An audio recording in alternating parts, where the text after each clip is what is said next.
Hi, this is Dale O'Shills, pastor of Church of the Redeemer in Gaithersburg, Maryland. Thank you for joining me for our devotional time this week. I'm so glad that you're a part of this. I hope that you'll continue to follow us in these devotions. Subscribe if you haven't done so already, but also if you have, encourage other people to do so as well. I want to talk this week about a concept called mercy. I want to talk to you about the mercy of God. Mercy is a very interesting word. It's usually accompanied by the other term grace and mercy, and we want to focus really on the concept of mercy.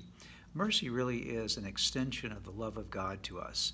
It's God reaching down to us in our need with His compassion and our brokenness with His compassion and treating us in ways that we do not deserve, in good ways that we do not deserve.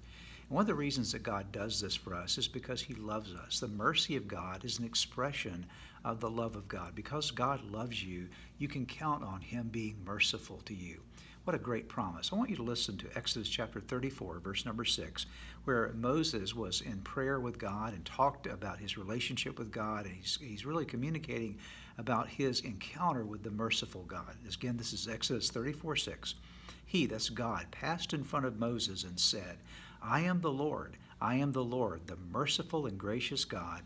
I am slow to anger and rich in unfailing love and faithfulness. I want you to note that God said to Moses, at a time of critical need in his own life, Moses needed to be reminded of who God was.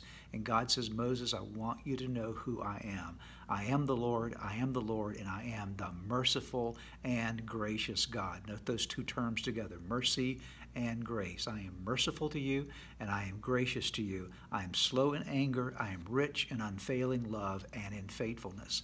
What we know from that is that God can be counted on in His goodness and His love to treat us mercifully and treat us graciously. The writer of Hebrews, in Hebrews chapter 4, verses 14 through 16, describes for us the ministry of Jesus when it comes to mercy. So we know God through our relationship with Christ, and Jesus demonstrates mercy to us. Listen to Hebrews 4, 14 through 16. We have a great high priest who has gone to heaven, Jesus the Son of God. Let us cling to Him and never stop trusting Him.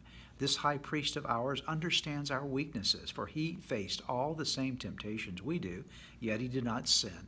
So let us come boldly to the throne of our gracious God, and there we will receive His mercy, and we will find grace to help us when we need it.